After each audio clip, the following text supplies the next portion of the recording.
Highest threat ఉన్న వ్యక్తి కూడా జగన్మోహన్ రెడ్డి గారు. ఇది నేను చెప్తున్నది కాదు, ఇది స్పెషల్ బ్రాంచ్ పోలీసులు, ఇంటెలిజెన్స్ వారు, కౌంటర్ ఇంటెలిజెన్స్ వారు అందరూ కలిసి ఒక రివ్యూ జరిగినప్పుడు ఆ రివ్యూలో ఇతను హైయెస్ట్ థ్రెట్ కలిగి ఉన్నారు అసాంఘిక శక్తులతో. కాబట్టి జగన్మోహన్ రెడ్డి గారికి Z+ భద్రత అవసరము అని కౌంటర్ ఇంటెలిజెన్స్ వారు నిర్ణయించడం జరిగింది. దాని మేరకు గౌరవ జగన్మోహన్ రెడ్డి గారు ఈ రాష్ట్రంలో ఎక్కడ పర్యటించినా ఆయనకు 3 అంచెల భద్రతను కల్పించాల్సిన బాధ్యత రాష్ట్ర ప్రభుత్వం పైన ఉంటుంది. ఇది రాష్ట్ర ప్రభుత్వం గుర్తించాలి. ఆయన ఇంటి దగ్గర ఉన్న భద్రతను మినహాయిస్తే ఈ రాష్ట్రంలో ఏ ప్రాంతానికి వెళ్ళినా, ఏ సమయంలో వెళ్ళినా వేలాది మంది జనము గుమిగూడుతూ ఉన్నారు. వారిని కంట్రోల్ చేసే బాధ్యత, వారిని ఒక ఆర్డర్లో పెట్టే బాధ్యత ఈ రాష్ట్ర ప్రభుత్వానికి ఉంటుంది. అలాంటిది మొన్న జగన్మోహన్ రెడ్డి గారు రామగిరి మండలానికి వచ్చినప్పుడు పోలీసు ఎలాంటి వైఫల్యం చెందిందో, ఎలా ఫెయిల్యూర్ అయిందో మనమందరం కూడా ప్రత్యక్షంగా చూసినాం. దీని మీద హోమ్ మినిస్టర్ గారు రెస్పాండ్ అవుతూ 1100 మందిని పోలీస్ వ్యవస్థను డిప్లాయ్ చేసినామనే మాటను అనిత గారు మాట్లాడడం జరిగింది.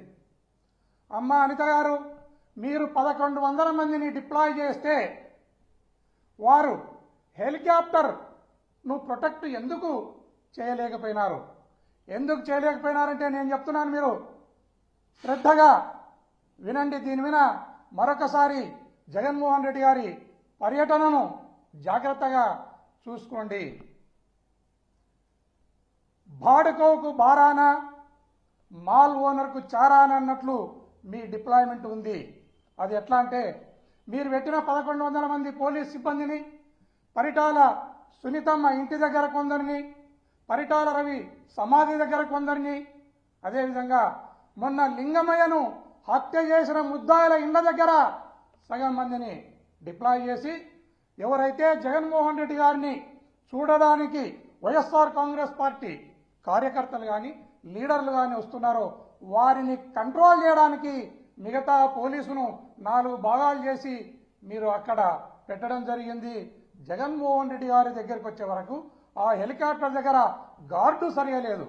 అదేవిధంగా లింగమయ్య ఇంటి దగ్గరికి జగన్మోహన్ రెడ్డి గారు పోయినప్పుడు అక్కడ మెటల్ డిటెక్టర్ లేదు, DFMD లేదు, లేక అక్కడ పోలీస్ వ్యవస్థ కూడా చాలా ఇబ్బంది పడిన సంగతిని మనం గుర్తు చేసుకోవాలి. నాకు ఒక అనుమానం ఉంది ఈ రాష్ట్ర ప్రభుత్వం పైన.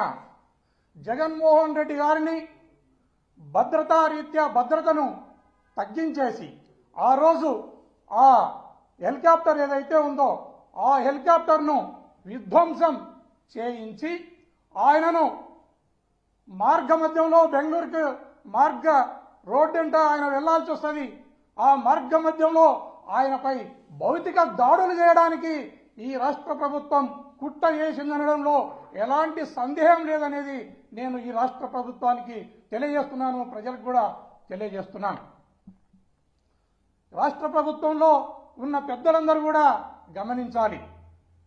మనం ఒకసారి గమనిస్తే ఆడళ్లకు అక్క కాదు, మోళ్లకు బావ కాదు లోకేష్ బాబు. అలాంటి వానికి జడ్ కేటగిరీనిచ్చి సిఆర్పిఎఫ్ బలగాలను ఆయన దగ్గర పెట్టడం జరిగింది.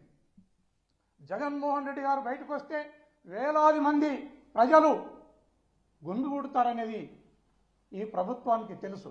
తెలిసి కూడా నామమాత్రంగా మీరు పోలీసును డిప్లాయ్ చేసినారు. ఇలాంటి ఆలోచన విధానాన్ని, ఇలాంటి దుర్మార్గమైన ఆలోచన విధానాన్ని మీరు ఖచ్చితంగా సర్దుబాటు చేసుకోవాలి. సర్దుబాటు చేసుకుని జగన్మోహన్ రెడ్డి గారు ఎప్పుడు బయటకు వచ్చినా ఆయనకు Z+ అనే సెక్యూరిటీ ఏదైతే ఉందో ఆ సెక్యూరిటీని ఇవ్వడానికి ఎప్పుడు కూడా ఈ రాష్ట్ర ప్రభుత్వంలో పనిచేస్తున్న పోలీస్ వ్యవస్థ ఖచ్చితంగా నియమాన్ని పాటించాలని ఈ సందర్భంగా తెలియజేస్తున్నాను.